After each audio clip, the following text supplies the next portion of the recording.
جی پڑھ لیجیے. ولا يقال في الوصف بأنه يثبت الملك مقصودا به بل يثبت الشرط لحكم شرعي وهو الزمان لأنه شرع جبرا فيعتمد الفوات وشرط الحكم تابع له فصار حسنا بحسن. وكذلك الزنا لا يوجب حكمة المصاحرة أصلا بنفسه بل إنما هو سبب للماء والماء سبب للبلد والبلد هو الأصل في استحقاق الحرمات ولا عصيان ولا عدوان فيه ثم تتعدى منه إلى أطرافه وتتعدى إلى أسبابه وما قام مقام غيره إنما يعمل بعلة الأصل. ألا ترى أن التراب لما قام مقام الماء نزل إلى كون الماء مطهرا وسقط عنه وصف التراب فكذلك هنا يهدر وصف الجناب بالحرمة لقيامه مقام ما لا يوصف بذلك في إيجاب حرمة المصاهرة. فصل في حكم الأمر والنهي في ضد ما نسب إليه. اختلف العلماء في ذلك والمختار عندنا أن الأمر بالشيء يقتضي كراهة ضده لا أن يكون موجبا له أو دليلا عليه لأنه ساكت عن غيره ولكنه يثبت به حرمة الزد ضرورة حكم الآمر والثابت بهذا الطريق يكون ثابتا بطريق الاقتضاء دون الدلالة. فائدة هذا الأصل أن التحريم لما لم يكن مقصودا بالأمر لم يعتبر إلا من حيث إنه يثبته الأمر فإذا لم يثبته كان مكروها كالأمر بالقيام ليس بنهي عن القعود قصدا حتى إذا قعد ثم قام لا تسقط صلاة ولكنه يكره. وعلى هذا القول يحتمل أن يكون النهي مقتضيا في ضده إثبات سنة تكون في القوة كالواجب ولهذا قلنا إن المحرم لما نهي عن لبس المحرم كان من السنة لبس الإزار والرداء. بسم اللہ الرحمن الرحیم. اللهم صل على محمد النبی الامی وعلى آلہ وسلم تسلیما. ولا يقال اور نہ کہا جائے فی الغصب غصب کے بارے میں بأنہ کہ بے شک وہ یثبت ثابت کرتا ہے الملک ملکیت کو مقصودا به مقصودی طور پر، ٹھیک ہے، اصلی طور پر، ذاتی طور پر، بلکہ یثبت ثابت کرتا ہے شرط کے طور پر لحکم شرعی ایک شرعی حکم کے لیے وہو الزمان اور وہ زمان لأنہ اس لیے کہ شرعہ اس کو مشروع کیا گیا ہے جبراً تلافی کے لیے فیعتمد بس وہ تقاضا کرے گا الفوات فوت ہونے کا وشرط الحکم اور حکم کی شرط تابع له حکم کی تابع ہوتی ہے فصار حسنا بحسن لہذا وہ شرط بھی حسن ہو گئی حکم کے حسن کی وجہ سے. وکذالک الزنا اس طرح زنا جو ہے لا یوجب نہیں واجب کرتا حرمت المصاہرت مصاہرت کے حرمت سسرالی رشتے کے حرمت اصلا بنفسه بذات خود ذاتاً بلکہ انما ہوا سبب للماء زنا تو پانی یعنی منی کا سبب ہے والماء سبب للولد اور منی سبب ہے بچے کے لیے اور بچہ هو الاصل وہ بنیاد ہے فی استحقاق الحرمات حرمات کی ثابت ہونے ولا عصیان اور کوئی نافرمانی نہیں اللہ کے حقوق میں ولا عدوان اور کوئی سرکشی نہیں بندوں کے حقوق میں فی بچے کی ذات میں بچے کے حوالے سے ثم پھر تتعدى یہ حرمت متعدی ہو جائے گی منتقل ہو جائے گی الى اطرافی اس کے اطراف کی طرف وتتعدى الى اسبابی اور منتقل ہو جائے گی اس کے اسباب کی طرف وما اور جو قائم مقام ہو مقام غیر ہی اپنے غیر کے انما سوائے اس کے لیے یعمل و عمل کرتے بعلت اصل کے علت کے ساتھ الا ترى کہ آپ دیکھتے نہیں ان التراب کے بے شک مٹی لما جب قائم مقام ہے مقام الماء پانی کے نظر تو دیکھا جائے گا الی کون الماء مطہرا، پانی کی مطہر ہونے کی طرف، پاک کرنے والا، اس کو دیکھا جائے گا۔ وسقط عنہ وصف التراب، اور مٹی سے جو ترابیت کا وصف ہے وہ کیا ہو جائے گا؟ ساقط ہو جائے گا۔ فکذالک، اس طرح یہاں پر بھی ضائع ہوگا، حذر ہوگا زنا کا وصف حرمت کے ساتھ، لقیام ہی مقام، اس لیے کہ اس کے قائم مقام ہونے ایسی چیز کی جو نہیں، جس کا وصف لایا جاتا اس کے ساتھ، یعنی حرمت کے ساتھ، مساہرت کی حرمت کو واجب کرنے میں۔ فصل فی حکم الامر والنہی فی ضد ما نسب الیہ، یہ فصل ہے امر اور نہی کے بارے میں، اس چیز کی ضد کے بارے میں جس کی طرف یہ دونوں منسوب ہوتے ہیں۔ اختلاف العلماء، علماء نے اختلاف کیا اس فی ذالک، اس مسئلے میں۔ والمختار عندنا، اور پسندیدہ ہمارے یہاں یہ ہے کہ ان الامر، کہ بے شک امر بالشیء کسی چیز کے ساتھ یقتضی تقاضا کرتا ہے کراہت ضدی، اس چیز کی ضد کی کراہت کا۔ یہ سو رہا ہے کہ جب یہ کس طرح تو بیٹھا ہو، اس طرح بیٹھتے ہیں، ایسے سو آنکھیں دیکھو اس کے سارے، اس کی آنکھیں دیکھ،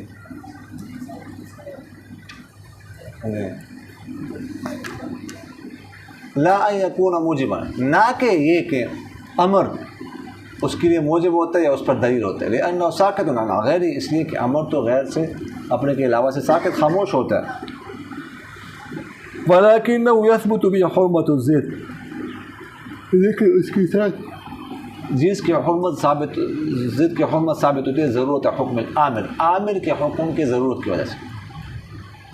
والثابت بهذا الطریق، اور اس طریقے سے ثابت ہونے والا، یکون ہوتا ہے ثابتا بطریق الاقتضاء دون دلیل، اقتضاء کی طریق پر نہ کہ دلالت کی دلیل۔ وفائدۃ هذا الاصل، اور اس ضابطے کا، اس اصل کا فائدہ یہ ہے کہ ان التحریم، کہ بے شک حرمت، تحریم جو ہے جب نہ ہو مقصود عمل کے ساتھ تو نہیں اس کا اعتبار کیا جائے گا، مگر اس حیثیت سے کہ وہ عمل کو کیا کرے، فوت کر، یہ فوت، اچھا امر اس کو نہیں لفظ کیا یہاں پر، الا من حیث انہ یفوتہ، یفوتہ نہیں، کسی جگہ یفوت الامر ہے، ہاں وہ صحیح ہے، وہ صحیح، الا مگر اس سے چیز انہ یفوت الامر، کہ وہ امر کو فوت کر دے، یفوتہ الامر پھر بنے گا یہ امر اسے فوت کر دے، یہ بات نہیں بن رہی، بالکل الٹ ہو جائے گا، سمجھ آ کے نہیں ہے۔ فاذا لم یفوتہ، بس جب وہ چیز امر کو فوت نہ کرے تو پھر وہ مکروہ ہی ہوگی۔ کل امر بالقیام، جیسے قیام کا حکم کرنا، لیس بنہی عن القعود قصدا، یہ نہی نہیں ہے قعود سے قصدا، حتیٰ یہاں تک اذا قعد، جب کوئی بیٹھ جائے، ثم قام، پھر کھڑا ہو جائے، لا تفسد صلاۃ، تو اس کی نماز فاسد نہیں، تو ولکنہ یکرہ، لیکن یہ مکروہ ہے۔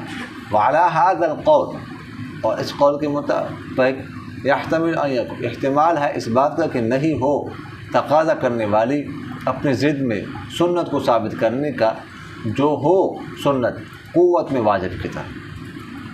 ولہذا قل، اس وجہ سے ہم نے کہا ان المحرم، کہ بے شک احرام باندھنے والے، لما جب نہی، اس کو روکا جائے عن لمس المخیط، سلے ہوئے کپڑوں کو پہننے سے، تو سنت میں سے ہوگی یہ بات، پہننا کس کا، ازار اور رداء، اوپر والی چادر کا اور نیچے والی چادر کا۔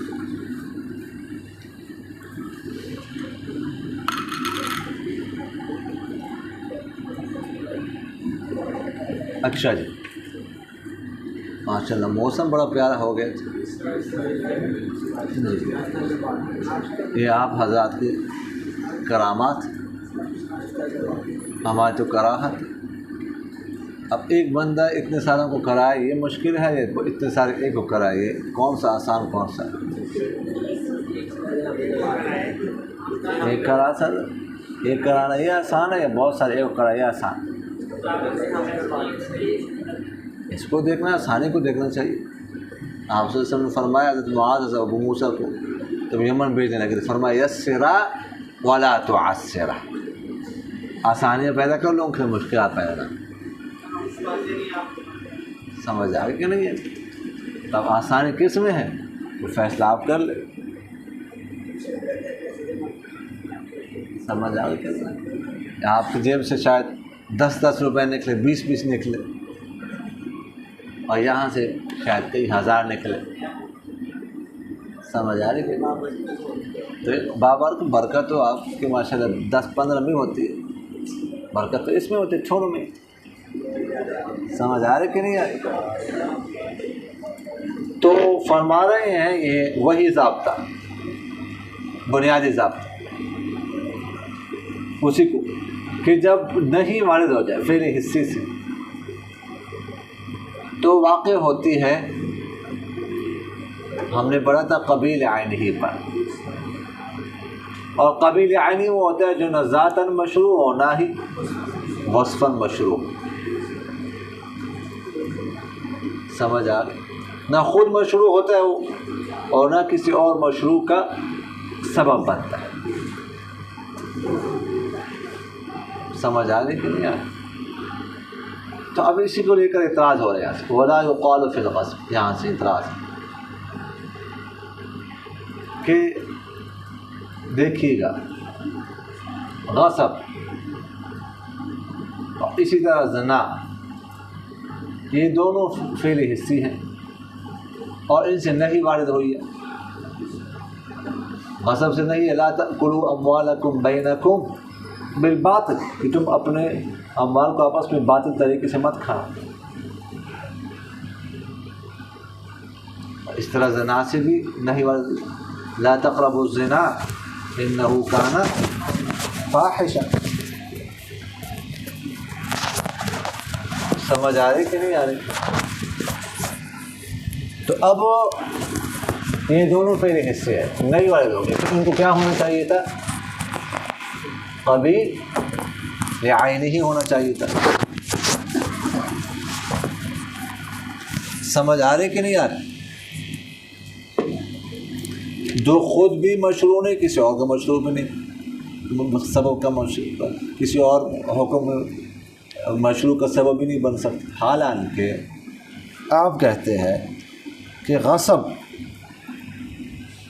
جو ہے وہ ملکیت کا سبب بنتا ہے، اس کے ذریعے سے ملکیت آ سکتی ہے۔ صورت مسئلہ یہ ہے کہ اگر کسی شخص نے دوسرے سے کوئی چیز غصب کر لی، اس کے بعد وہ مغصوبہ چیز غاصب کے ہاتھ میں، غاصب سے گم ہو جائے، اور اس کے بعد وہ غاصب نے مغصوب منہ کو اس کا تاوان ادا کر دیا، زمانہ ادا کیا، اس کے بعد وہ چیز مل گئی غاصب، تو اب یہ چیز غاصب کے سمجھے جائے گی، غاصب اس کا مالک بن گیا، سمجھ آ گئی؟ مغصوب منوں کی ملکیت سے نکل چکی۔ اب یہ سوال یہاں پر پیدا ہوتا ہے کہ غصب جو ہے نا یہ فعل حصی ہے، سمجھ آ گئی؟ اس سے نہیں وارد ہوئی ہے، آپ اس کو بنا رہے ہیں ملکیت کا سبب، اس کے ذریعے سے ملکیت ثابت ہو رہی ہے غاصب کی، حالانکہ نہ تو اس کو خود مشروع ہونا چاہیے، نہ کسی فعل حکم شرعی کا سبب بننا چاہیے، یہاں پر ملکیت کا سبب بن رہا ہے۔ اعتراض سمجھ آ گیا ہے نا؟ غور سے سنیں گے تو اس کا جواب بھی دے رہے ہیں کہ جناب والا دیکھیے گا، یہاں پر جو غصب ملکیت کا سبب بن رہا ہے یہ ذاتاً نہیں بن رہا، طبعاً بن رہا ہے، اور یہ ہو سکتا ہے وہ کیسے؟ وہ اس طور پر کہ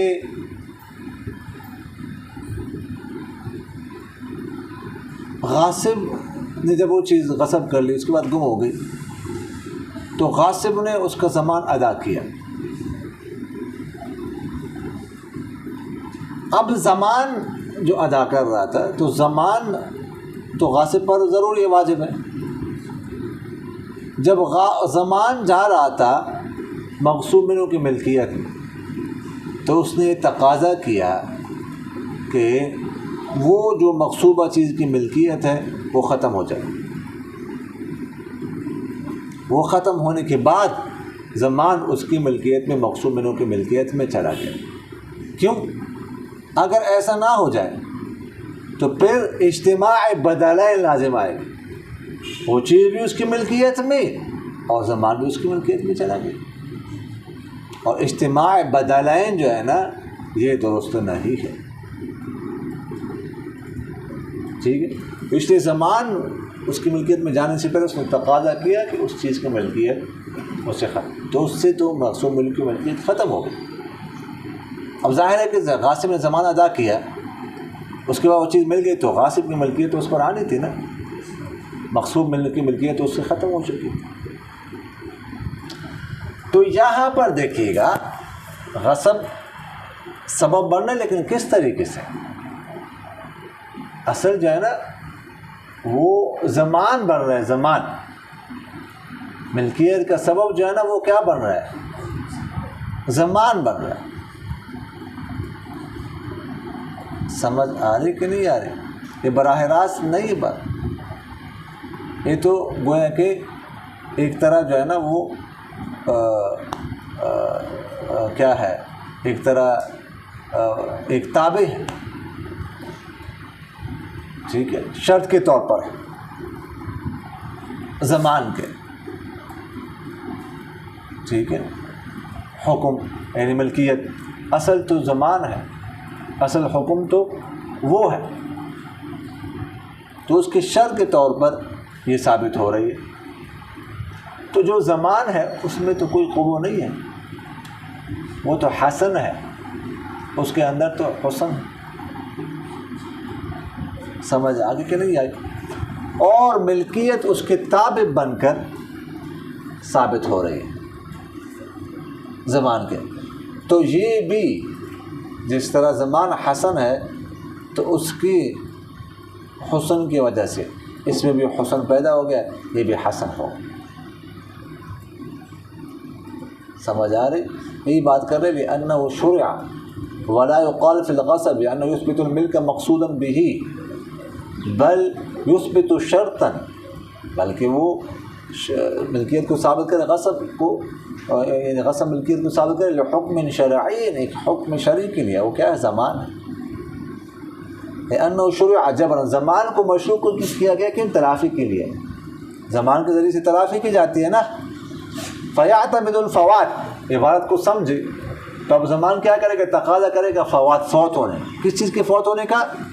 اس مغصوبہ پر، مغصوبہ چیز پر جو مغصوب منہ کی ملکیت ہے وہ فوت ہونے کا تقاضا کرے.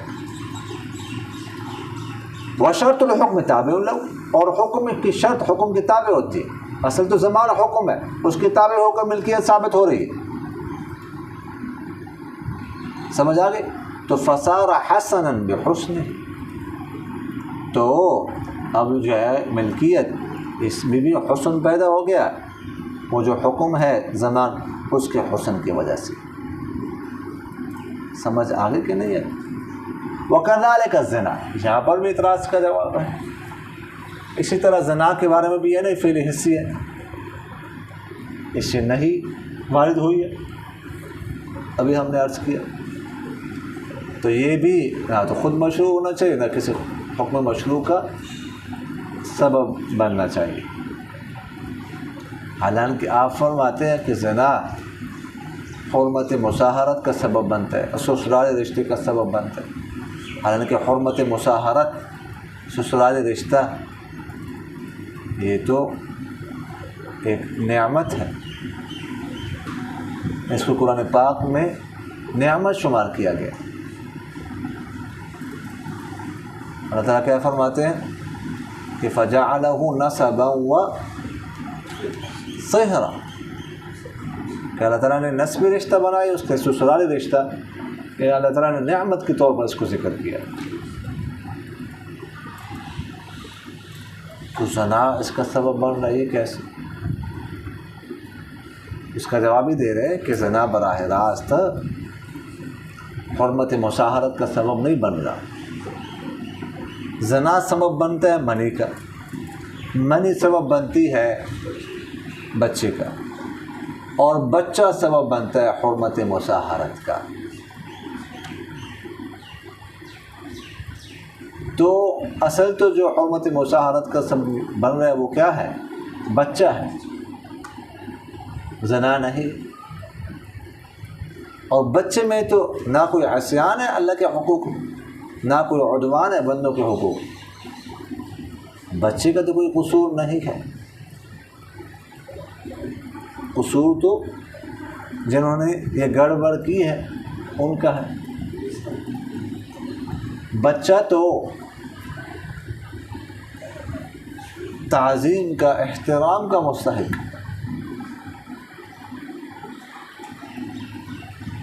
سمجھ آ رہی کہ نہیں آ رہی؟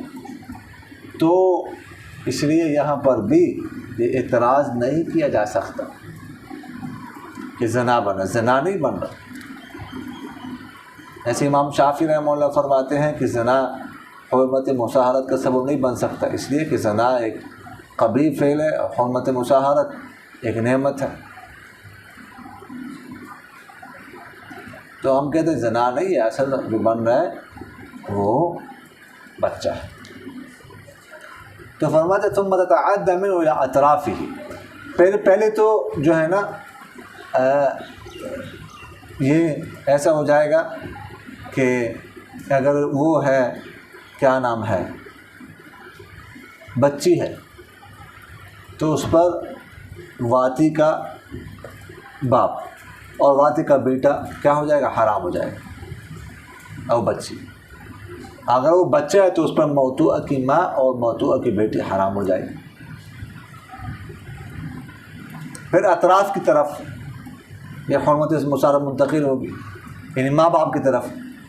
اب وہ جو شوہر ہے جی اس کا جو بھی قبیلہ ہے وہ اس موتوعہ پر حرام. وہ جو شوہر نہیں، جو واتی ہے، جو واتی ہے اس موتوعہ پر اس کا قبیلہ حرام، یعنی اس کا بیٹا اس پر حرام، اس کا باپ اس پر حرام. اس خاتون پر نکاح نہیں ہو سکتا ہمیشہ کے لیے اس سے. اسی طرح اس موتوعہ کی جو ماں ہے وہ اس واتی پر ہمیشہ کے لیے حرام، اس کی بیٹی اس پر ہمیشہ کے لیے حرام. سمجھ آ گئی؟ ثم وتتعدى الى اسبابه. پھر اسباب کی طرف یہ منتقل ہو جائے گا.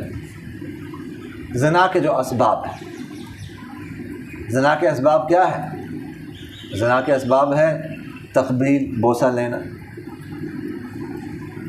اور اس طرح شہوت کی نگاہ سے دیکھنا، اس کی طرف بھی کیا ہو جائے گا؟ یہ منتقل. تو اس لیے احناف کہتے ہیں کہ کسی نے کسی خاتون کو شہوت کی نگاہ سے دیکھا، انتشار پیدا ہو گیا، اور ذکر خان میں کیا پیدا ہو گیا؟ انتشار، شہوت، تو حرمت مشاہرت ثابت ہو جائے. اس طرح کسی کا بوسہ لیا شہوت کے ساتھ، حرمت مشاہرت ثابت. اس طرح لمس ہے، ہاتھ لگانا ہے، شہوت کے ساتھ ہاتھ لگایا تو حرمت مشاہرت ثابت ہوگی. یہ اسباب ہے زنا. اس طرح کہ یہ بھی زنا کی طرف لے جاتے ہیں، زنا کی طرف لے جائیں گے. زنا کے ذریعے میں منی خارج ہوگی، منی سبب بنے گی بچے کا، اور بچہ سبب بنے گا کس؟ حرمت مشاہرت. تو یہ بات سمجھ آ گئی. ثم تتعدى منه الى اطرافه وتتعدى الى اسبابه. یہ بات سمجھ آ گئی کہ نہیں ہے؟ اچھا جی. وما قام مقام غیره انما يعمل بعلة الاصل. ایک ضابطہ بیان کر رہے ہیں. ضابطہ یہ ہے کہ جو بھی چیز کسی کی قائم مقام بن کر عمل کرے تو وہ چیز عمل کرتی اپنے اصل کی علت کے ساتھ. جیسے دیکھتے ہیں یہاں پر کہتے ہیں کہ دیکھیے گا اب مٹی جو ہے نا، مٹی جب تیمم کرتے ہیں نا تو مٹی قائم مقام ہے کس کے؟ پانی کی. تو پانی اصل ہے اور مٹی کیا ہے؟ نائب. تو ہم اب جو اصل کو دیکھیں گے، جو پانی ہے اس کو دیکھیں گے، وہ مطہر ہے. تو چونکہ یہ اس کا قائم مقام ہے، اس کو بھی پانی کی طرح مطہر سمجھا جائے گا، وگرنہ یہ تو مٹی تو مطہر نہیں ہے، یہ تو ملوث ہے، یہ تو اور گند پیدا کرتی ہے. سمجھ آ رہی کہ نہیں آ رہی؟ یہ صاف تو نہیں کرتی، یہ تو اور جو ہے نا وہ مٹی ڈال دیتی ہے. لیکن ہم دیکھیں گے کس کو؟ اصل. یہ وہ مطہر ہے تو ہم اس کو بھی مطہر سمجھیں گے. اس کا جو وصف تلویث ہے اس کو حدر سمجھا جائے گا، اس کو رائگاہ سمجھا جائے گا، اس کا اعتبار نہیں کیا جائے گا. اسی طرح زنا ہے. سمجھ آگے کہ نہیں آئی؟ تو جو ہے یہ گویا کہ زنا ایک طرح قائم مقام ہے کس کے؟ بچے. کیونکہ بچے کا نائب. تو اس لیے بچے کو دیکھ کر ہم اعتبار کریں گے. حرمت مصاہرت، وصف زنا کی جو حرمت ہے، جو اس کا حرام ہونا ہے، اس کو حدر سمجھا جائے گا، اس کا رائگاہ سمجھا جائے گا، اس کا اعتبار نہیں کیا جائے گا اس معاملے میں. یعنی حرمت مصاہرت کو ثابت کرنا، اس کا جو وصف حرمت ہے اس کو حدر سمجھا جائے گا. زنا تو حرام ہے، اس میں تو کوئی شک نہیں ہے، لیکن حرمت مصاہرت کے معاملے میں چونکہ یہ بچے کے قائم مقام اور بچے میں کوئی ایسی بات نہیں ہے. بچہ تو احترام کا مستحق، اکرام کا مستحق، اس میں حرمت نہیں ہے. تو زنا میں بھی اس حرمت کا اعتبار نہیں کیا جائے گا، اس کو حدر سمجھا جائے گا. سمجھ آگے کہ نہیں آئی؟ فصل فی حکم الامر والنہی فی ضد ما نصب الیہ. یہاں پر امر اور نہی کے ضد کے حوالے سے گفتگو فرمانے لگے مصنف احمد. دیکھیے گا، امر اور نہی کا مفہوم تو الگ الگ ہے، اس میں کوئی شک نہیں، اس میں تو کوئی شک نہیں. مطلب بات یہاں پر ہے کہ اگر کوئی امر ہو جائے، کسی نے امر کیا، تو اب معمول بھی کی ضد میں یہ امر نہیں ہے یا نہیں. سمجھ آ رہے کہ نہیں آ رہے؟ مثلا کسی نے امر کیا، مثال کے طور پر کہا تحرک، چلو حرکت کرو، چل. تو اب یہ معمول بھی کی جو ضد ہے اس میں نہیں ہے کہ نہیں؟ یعنی تحرک یہ بعینی ہی لا تسکن ہے کہ نہیں؟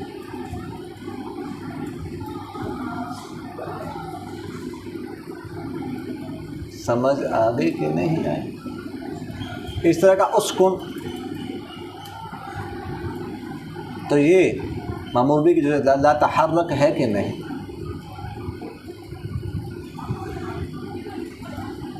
یہ بیان کر رہے ہیں. تو فرماتے اختلاف العلماء فی ذلک، علماء کا اس مسئلے میں اختلاف ہے. سمجھ آ رہی؟ اکثر احناف، شوافی اور اصحاب حدیث یہ فرماتے ہیں کہ امر بالشیء یہ معمول بھی کی ضد میں عین نہیں ہے. کس چیز کا امر کرنا ہے اس کی ضد میں کیا ہے؟ نہیں، معمول بھی کی ضد میں. ایک قول ہے. دوسرا قول یہ ہے کہ امر بالشیء معمول بھی کی ضد میں عین نہیں لیکن نہیں کو متضمن ہے، شامل. پھر ان حضرات کا آپس میں اختلاف ہے. ایک قول یہ ہے کہ چاہے تو امر وجوب کے لیے ہو یا ندب کے لیے ہو، معمول بھی کی ضد میں کیا ہے؟ نہیں ہے. دوسرا قول یہ ہے کہ اگر امر ندب کے لیے ہو تو مأمور بھی کی ضد میں کراہت تنزیہی ہوگی، اور اگر امر وجوب کے لیے ہو تو مأمور بھی کی ضد کیا ہوگی؟ حرام ہوگی۔ بعض حضرات نے کہا ہے کہ اگر مأمور بھی کی ضد ایک ہو، کثیرہ ازاد کثیرہ نہ ہو، تو اس صورت میں تو جو مأمور بھی کے امر بالشیء، تو مأمور بھی کی جو ضد ہے وہ کیا ہوگی؟ نہیں ہی ہوگی، حرام ہوگی۔ جیسے ایمان، یہ مأمور بھی ہے، اس کی ضد کیا ہے؟ ایک ہی ہے، کفر ہے۔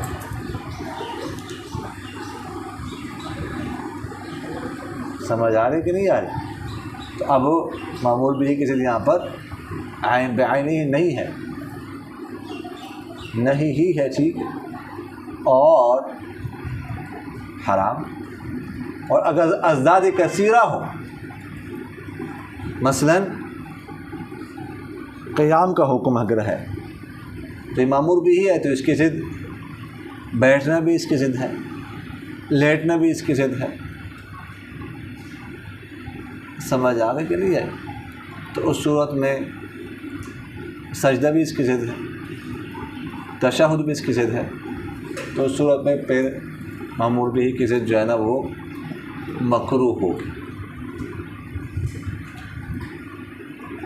اس طرح نہیں ہے، اگر اس کی ضد ایک ہی ہے تو پھر اس صورت میں اس کی ضد جو ہے نا بعین ہی امر ہوگی۔ جیسے کفر، ٹھیک، اس کی ضد کیا ہے؟ ایک ہی ہے، ایمان ہے، تو بعین ہی امر ہوگی۔ سمجھ آ گئی کہ نہیں آئی؟ تو یہ حضرات فرماتے ہیں۔ لیکن مصنف رحمہ اللہ فرماتے ہیں کہ ان الامر بالشیء یقتضی کراہۃ ضدہ والمختار عندنا، کہ ہمارے یہاں مختار پسندیدہ مذہب یہ ہے کہ امر بالشیء جو ہوتا ہے یہ اپنی ضد میں کراہت کا تقاضا کرتا ہے، یعنی ادنا درجہ جو ہے اس پر محمول کرے گا، جو یقینی ہوتا ہے۔ یقینی درجہ جو ہے نا وہ کم سے کم کراہت تو ہے نا، کہ جو مامور جس چیز کا امر کیا گیا مامور بھی تو اس کے ضد میں کم سے کم کراہت تو ہونے چاہیے نا، یہ تو ادنا درجہ یقینی درجہ ہے۔ لیکن ساتھ یہ بھی فرمائے لا ان یکون موجبا له او دلیل علیہ، لیکن امر جو ہے نا امر یہ اپنی ضد کے لیے نہ موجب ہوتا ہے نہ اس پر دلیل ہوتا ہے نہ دال ہوتا ہے۔ کیوں؟ لأنہ ساکت عن غیر، اس لیے کہ امر اپنی ضد سے خاموش ہے، وہ تو اپنی ضد کے بارے میں کچھ نہیں کہہ رہا، اس لیے نہ اس کے لیے موجب بنے گا اور نہ اس کے لیے کیا بنے گا؟ دال بنے گا۔ سمجھ آ رہی کہ نہیں آ رہی؟ وَلَكِنَّهُ يَثْبُتُ بِهِ حُرْمَةُ الضِّدِّ، یہاں سے ایک اعتراض کا جواب۔ سمجھ آ رہی کہ نہیں آ رہی؟ اعتراض ہے کہ جناب والا آپ نے فرمایا کہ امر بالشیء اپنے ضد میں کیا کرے گا؟ کراہت کو ثابت کرتا ہے، کراہت کا تقاضا کرتا ہے۔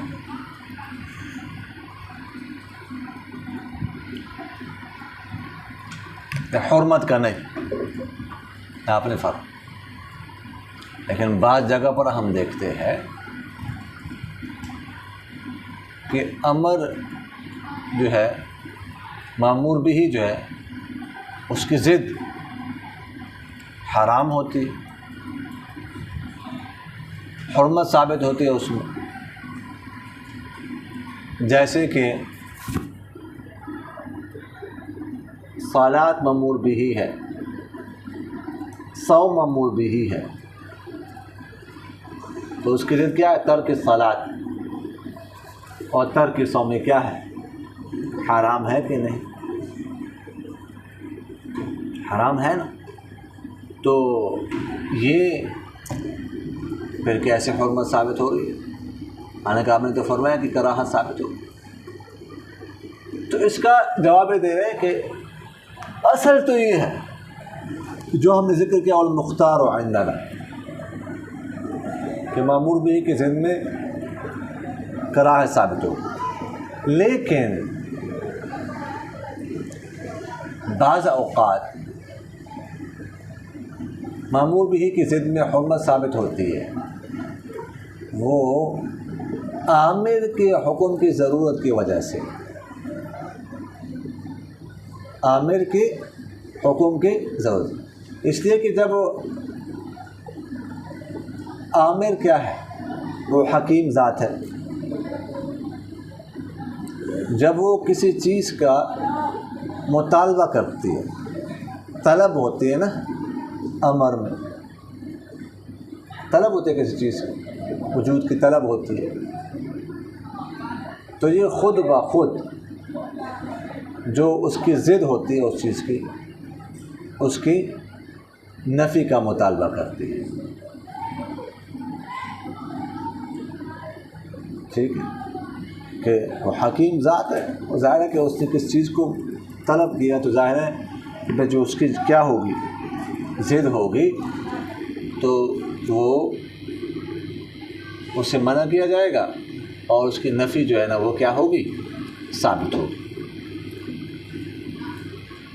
تو اس طریقے پر جو ثابت ہوتا ہے، اس فرماتے ہیں یہ ثابت ہوتا ہے اقتضاء کے طریقے پر، دلالت کے طریقے، یہ دلالت نہیں ہے، اقتضاء ہے، کیونکہ ہم کہہ دیا پہلے کہ دلالت نہیں ہو رہی، کیونکہ وہ تو اس سے ساکت ہے، اس سے خاموش ہے، امر اپنے مامور بھی کی ضد سے خاموش ہے، اس پر دلالت نہیں کر سکتا، خاموش کیسے دلالت کر سکتا ہے؟ تو یہ اقتضاء ہوتا ہے۔ اب وفائدۃ ھذا الاصل، اب یہاں سے ایک ضابطہ ذکر کرنے لگے، فائدہ ذکر کرنے لگے ہیں کہ کب جو ہے وہ مامور بھی کی ضد میں حرمت ثابت ہوگی یا کب کراہت ثابت ہوگی، یہ بتا رہے ہیں۔ تو فرماتے ہیں کہ اگر تو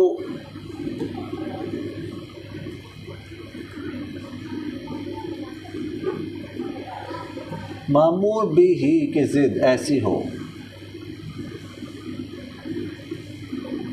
کہ اس میں مشغول رہنے سے یا اس کو اختیار کرنے سے امر فوت ہوتا ہو، امر کیا ہوتا ہو؟ فوت ہوتا، وہ امر کو فوت کر دے، تو اس صورت میں مامور بھی ہی کی ضد کیا ہوگی؟ حرام ہوگی۔ جیسے ابھی ہمیں مثال پڑھی ہے، نماز ہے، روزہ ہے، صلاۃ ہے، سب مامور بھی ہی ہے، اگر اس کی ضد کو اختیار کریں گے تو کیا ہے؟ ترک صلاۃ، ترک صوم، تو کیا ہوگا؟ مامور بھی فوت ہوگا، مامور بھی کیا ہو جائے گا؟ فوت ہو جائے گا۔ تو اس صورت میں مامور بھی کی ضد ہوگی حرام۔ اور اگر مامور بھی کی ضد ایسی ہو کہ اس کو اختیار کرنے سے امر فوت نہ ہوتا، تو اس صورت میں مامور بھی کی ضد پھر حرام نہیں ہوگی، پھر مکروہ ہوگی۔ مثال کے طور پر قیام کا حکم ہے، دوسری رکعت کے بعد کھڑے ہونے کا حکم ہے۔ اب کوئی سے نے کھڑا ہونا تھا پہلے دوسری رکعت کے بعد نہیں، دوسری رکعت پر، پہلی رکعت کے بعد دوسری رکعت پر کھڑے ہونا تھا، اب وہ پہلی رکعت کے بعد فوراً کھڑے ہونے کے بجائے بیٹھ گیا، پھر کھڑا ہو گیا، جس کو جلسہ استراحت کہتے ہیں، تو اب یہ حرام نہیں ہوگا۔ کیوں؟ اس لیے کہ اس صورت میں مامور بھی ہی امر جو ہے نا فوت نہیں ہوا، کھڑا ہو گیا بس، البتہ تھوڑی سی تاخیر ہوئی ہے تو اس کی وجہ سے کراہت آئی، تو اس لیے ہم کہتے ہیں جلسہ استراحت کوئی حرام نہیں ہے، اور جلسہ استراحت کی وجہ سے سجدہ سہو بھی واجب نہیں ہوتا۔ پہلی رکعت کے بعد، تیسری رکعت کے بعد اگر کوئی بیٹھتا ہے کھڑے ہونے کے بجائے، بیٹھ کر پھر کھڑا ہوتا ہے، تو اس سے سجدہ سہو واجب نہیں ہو۔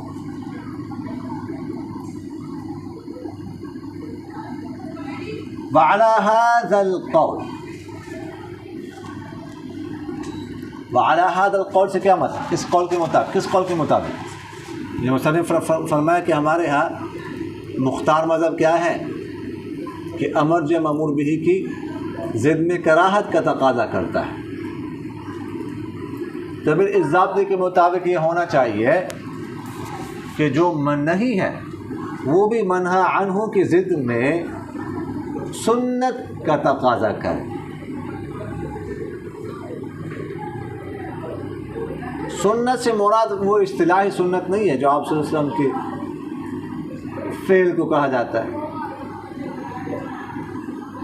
وہ سنت مراد نہیں، بلکہ سنت سے مراد یہاں پر ہے جو قوت میں کیا ہو، واجب کی طرح ہو،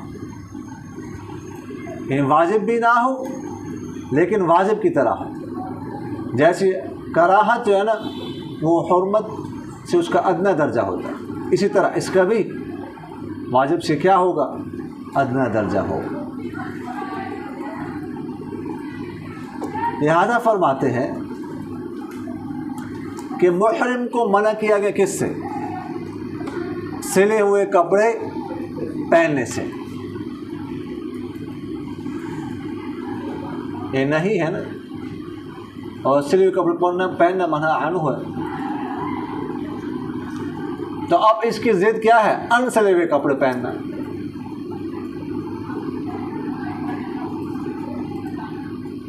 تو ان سلے ہوئے کپڑے پہننا کم سے کم محرم کے لیے کیا ہوگا؟ سنت ہوگا۔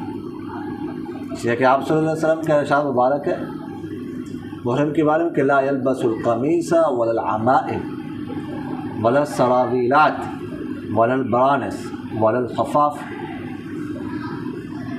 الا احد لا یجد نعلین فلیلبس خفین ولیقطعهما اسفل من الکعبین۔ یہ فرمایا کہ محرم قمیص بھی نہ پہنے، پگڑی بھی نہ پہنے، اسی طرح جو ہے نا کوئی جو ہے وہ شلوار قمیص بھی نہ ہو، اسی طرح سر کے اوپر کوئی بھی جو ہے نا وہ ٹوپی یا تاج وغیرہ وہ بھی نہ ہو، موزے بھی نہ ہو۔ ہاں اگر کسی کے پاس جوتا نہیں ہے تو پھر کیا کر لے، وہ موزوں کو کاٹ لے، لیکن فرمایا وَلْيَقْطَعْهُمَا أَسْفَلَ الْكَعْبَيْنِ، جوتا کاٹ کے کیا کر لے، ٹخنوں سے نیچے تک اس کو رکھے، یعنی موزہ جوتا نہیں تو موزہ کاٹ کے تو کیا کر لے، ٹخنوں سے نیچے تک کر لے۔ تو یہ یعنی گویا کہ سلے ہوئے کپڑوں سے محرم کو منع کیا گیا، تو ان سلے ہوئے کپڑے پہننا اس کے لیے کیا ہوگا، سنت ہوگا۔ تو اب وہ فرماتے ہیں کہ ازار اور ردا پہننا کیا ہوگا، اس کے لیے سنت ہوگا۔ ازار اوپر والی چادر نہیں بلکہ جو ہے نیچے والی چادر، اور ردا اوپر والی چادر۔ سمجھ آ گئی کہ نہیں آئی؟ وما علینا الا البلاغ۔